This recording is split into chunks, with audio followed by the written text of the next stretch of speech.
저는 시민건강연구소 영펠로 강혜영이라고 합니다. 저는 서강대학교 사회학과 박사과정에서 이제 정신질환을 가진 사람들이 어떻게 사회운동을 해나가는지, 어떤 충돌을 경험하고 그 충돌을 어떻게 이제 버팀으로써 이어나가고 있는지 등에 관심을 가지고 연구를 하고 있습니다. 오늘 소개해드리려고 하는 연구는 비정상성에서 취약성으로 페미니즘을 경유한 여성 섭식장애 당사자의 경험체 해석이라는 논문인데, 이 논문은 제목이 담고 있듯이 여성이면서 섭식장애를 경험한 사람들이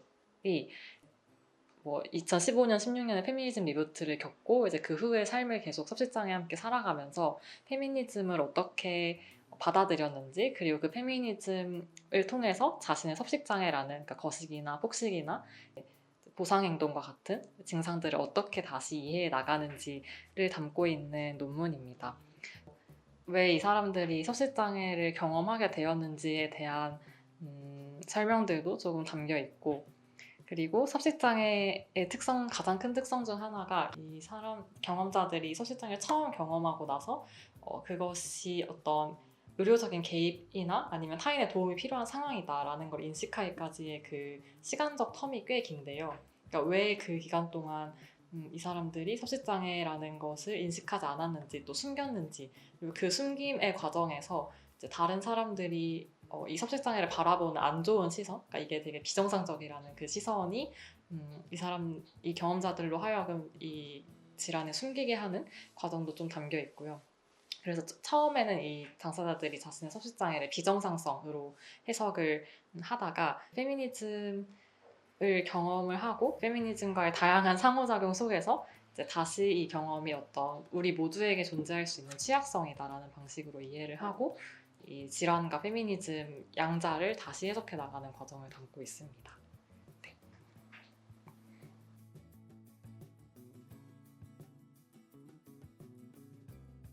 우선은 개인적인 얘기를 잠깐 해야 될 것 같은데,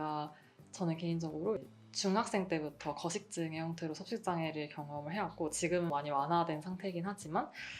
자연스럽게 제가 병원에 다니거나 아니면은 SNS를 통해서 유사한 경험자들을 만나는 과정에서 이 사람들이 사회적으로 섭식장애가 거식증을 경험한다거나 아니면 먹토라고 하는데 이제 음식을 먹고 살이 찌는 걸 걱정해서 구토를 한다거나 아니면 그러니까 하재를 사용해서 몸을 비워내는 그런 과정을 보상행동이라 하는데, 이런 행동을 하는 사람들을 생각했을 때 이제 당연히 이 사람들은 뭔가 되게 마른 몸을 병적으로 동경을 할 것이고, 그러니까 그래서 과도하게 다이어트를 하다가 이런 질환을 갖게 되었을 것이다 라고 생각을 하지만, 이제 저도 그렇고 제 주변인들도 그렇고 굉장히 많은 이들이 사실은 이제 마른 여성 몸이 아름답다라는 그런 태제를 반대하는 페미니스트들이기도 했습니다. 그래서 일견 모순적으로 보이는 거식증이나 폭식을 경험을 하면서 어떻게 여성 해방적인 이념인 페미니즘을 동시에 한 사람이 가지고 있을 수 있는지에 대한 개인적인 궁금증이 조금 있었고, 주변인들과의 경험 속에서 이게 제 또래 여성들의 꽤나 보편적일 수 있는 경험이겠다라는 생각이 들어서 이제 저 이외의 다른 사람들이 어떻게 섭식장애와 페미니즘을 동시에 경험하고 있는지를 좀 파헤쳐 보고 싶다라는 생각을 해서 연구를 시작하게 되었습니다.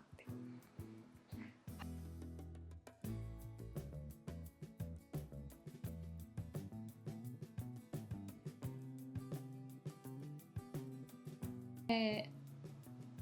제 연구 참여자들 중에 다수는 이제 청소년기, 그러니까 13살에서 빠르면은 10살 정도도 있었던 것 같고, 18살 사이에 경험을 하기 시작해서 이제 현재 20대 초반에서 30대 후반까지의 여성들을 제가 인터뷰를 했는데, 짧게는 10년, 길게는 한 25년까지도 있었던 것 같습니다. 그래서 굉장히 길게 유지가 되는 것인데, 그러니까 당연히 이게 겉으로 봤을 때는 이제 마르고 싶다라는 마음이 두드러지게 보이기는 해요. 그렇지만 그리고 되게 다수의 이 참여자들이 이제 처음에도 제 또래 같은 경우는 이제 마른 아이돌들을 보면서 마른 몸을 갖고 싶어졌고, 50kg 몇 킬로를 넘으니까 너무 살찐 것 같아 살을 빼기 시작했다라고 말씀을 하시기도 하지만, 일부의 경우에는 이제 그 섭식장애 관련 문헌들에서 올소렉시아라고 약간 이제 비정형적인 섭식장애도 굉장히 많아요. 흔히 생각하는 마른 몸을 동경해서가 아니라 뭐 학업 스트레스라거나 가족 내에서 관계의 스트레스, 뭐 친구와의 관계 스트레스로 인해서 음식을 먹고 싶지 않아 하는 경향도 있었고, 혹은 이제 가정에 삭대를 당해서 음식을 부모님이 주지 못해서 먹지 못한 경우, 이런 식으로 섭식장애가 시작이 되다가 이제 좀 인상 깊었던 것은 그렇게 이제 마른 몸에 대한 동경에서 섭식장애가 시작되었든 아니면 그렇게 시작이 되지 않아 다른 이유로 시작이 되었든, 이제 어쨌든 내가 마른 몸을 가졌을 때 얻게 되는 사회적 인정이 한국 사회에서 굉장히 크고, 그러니까 가정 학대로 인해서 몸이 말라졌는데 이제 외부의 친구들이 너 몸이 너무 예쁘다라는 식으로 긍정적인 반응을 보였을 때, 아, 내가 마른 몸을 갖고 있으면 사회적으로 인정을 받고 사랑을 받을 수 있구나라는 깨달음을 얻게 되는 분들도 있었고, 그런 과정에서 섭식장애가 이제 약간 타이적으로 생겨났더라도 이후에는 뭔가 이 마른 몸을 유지해야 한다라는 강박으로 이어지는 경향도 있었던 것 같습니다. 그래서 이런 경향들을 이제 쭉 봤을 때 언뜻 보기에는 이제 마른 몸에 대한 동경이 굉장히 큰 이유 중 하나이겠지만, 이제 그 표층적인 이유 이전에 그 아래에는 되게 그 마른 몸을 왜 동경하게 되었는지에 대한 굉장히 다양한 경로들과 동학이 있어서 단순히 마른 몸을 갖고 싶어, 그래서 과도하게 다이어트를 했어 라는 말로는 환원될 수 없는 되게 다양한 이유가 있다라고 생각을 할 수 있을 것 같습니다. 또 개인의 어떤 기질적인 부분도 굉장히 큰 것 같고, 이제 다수의 분들이 우울장애와 이제 강박장애를 같이 경험을 하고 계시기도 했습니다.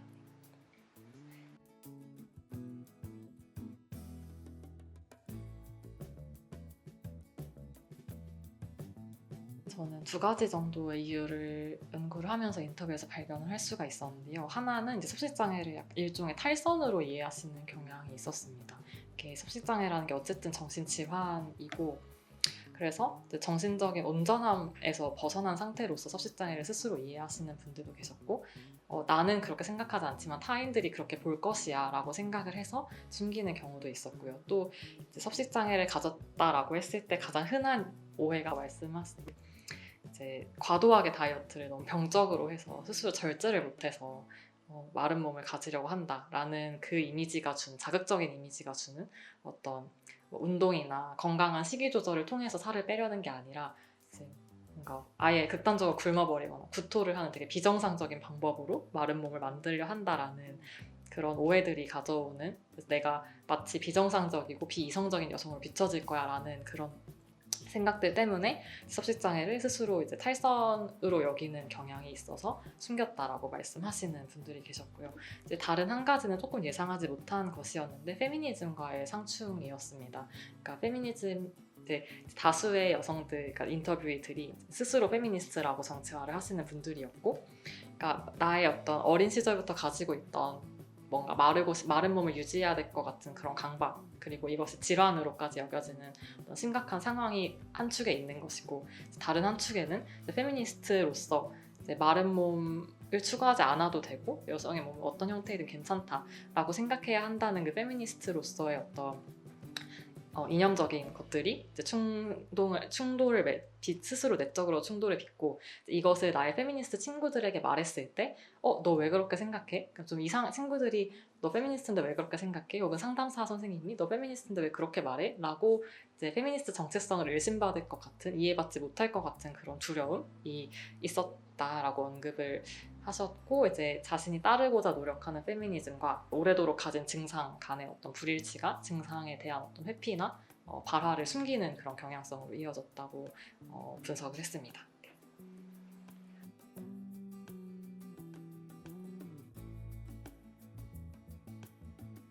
참여자들 중에 이제 페미니즘을 접하면서 섭식장애에 대한 이해, 그리고 페미니즘에 대한 이해가 많이 바뀌었다라고 말씀하신 분들이 있고 아닌 분들이 있었는데요. 이제 말씀하신 분들을 기준으로 말씀을 드린다면,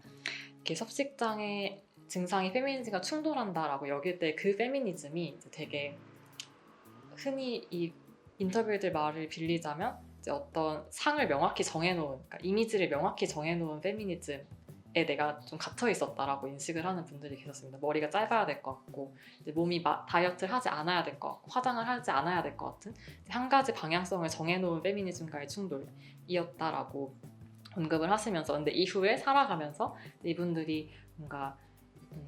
퀴어 정체성을 동시에 가진 분들도 계셨고 이제 장애인으로서의 정체성을 가진 분들도 계셨고, 그러니까 유사한 이제 좀 마이너리티, 그러니까 소수자성을 가진 분들과 교류를 SNS든 아니면 자조 모임에서든 얘기를 하게 되면서 뭔가 이 경험이 나에게만 있는 이상한 경험이 아니구나라는 이해를 하게 되셨다고 말씀을 하셨어요. 그러니까 페미니즘과의 충돌이라는 걸 나만 경험하는 게 아니구나. 그러면서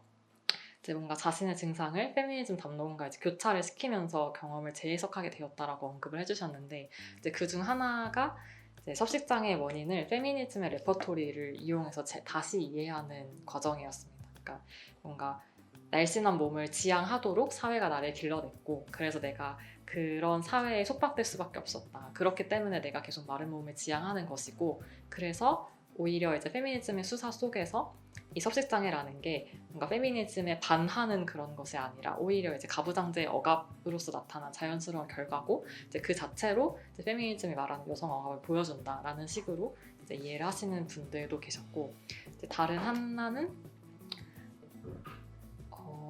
이전에 절대적인 것들을 여기던 어떤 페미니즘의 규범들을 이제 만들어진 것으로 여기시는 그런 분들도 있으셨던 것 같아요. 그러니까 레디컬 페미니즘에서 뭔가 이제 짧은 머리, 화장을 안 한 얼굴, 혹은 이제 다이어트를 하지 않아야 되는 그런 몸들을, 그런 여성 신체상들을 뭔가 하나의 그것마저도 하나의 규범으로 만들어지고 있다. 그래서 뭔가 섭식장애 증상을 이제 존재 가능한 정신 상태 중 하나로 여기게 되고, 그다음에 섭식장애 가진 여성도 이제 페미니즘 내부에서도 이해 가능한, 존재 가능한 여성 중 하나로 인식해야 한다라고 이제 이해를 다시 하게 되셨다라고 말씀을 하신 분들도 계셨고요. 그리고 또 다른 한 가지는 이제 가장 중요하게 모두에게서 드러난 것이었는데, 섭식장애라는 것이 뭔가 이제 비정상적이고 병적인 그런 것이기도 할 수 있지만, 동시에 뭔가 우리가 보편적으로 가질 수 있는 어떤 취약성으로서의 섭식장애가 될 수 있다라고 언급을 하셨던 것 같습니다. 그러니까 뭔가 신체적이고 심리적인 고통에 노출이 되어 있고, 또 이제 내 이야기를 이제 꺼내고 보편적으로 어떤 나의 증상들을 자유롭게 얘기하기가 어렵다는 점. 근데 이러한 상태에 도달한 어떤 고유한 나의 맥락이 있고, 이것이 많은 소수자들에게 공통적이고, 또 그래서 타인에게 좀 이해를 받을 필요가 있다라는 식으로 섭식장애를 다시 이해하는 모습을 보이셨던 것 같습니다.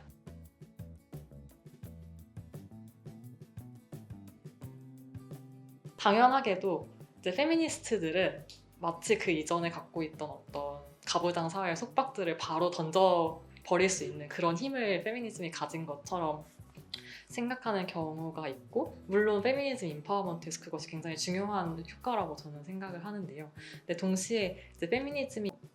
여성의 어떤 관점을 획기적으로 바꾸고 여성들을 지켜낸다라고 말을 할 때 그것이 꼭 뭔가 직접적인 보호만을 말하는 것은 아니라는 생각이 저는 연구를 하면서 들었던 것 같습니다. 그러니까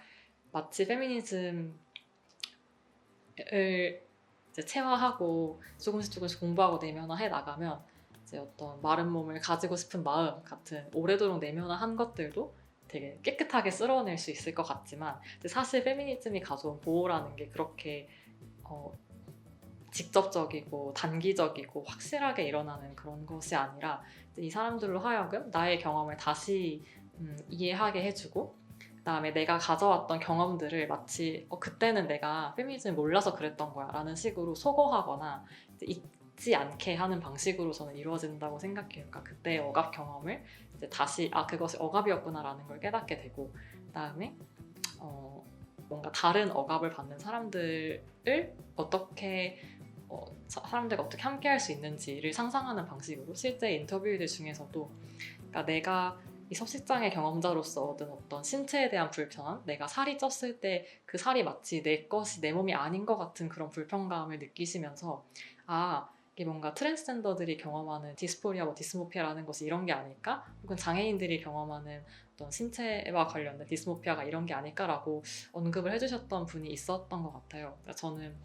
페미니즘이 여성들에게 제공한 어떤 일종의 보호 효과라는 것이 그런 방식으로 이제 연대의 기반에 더 만들어내고, 그래서 타인에게도 보호를 같이 제공할 수 있는 그런 것이 아닐까, 페미니즘의 보호를 넓혀서 상상할 필요가 있지 않을까라는 생각을 하고 있습니다.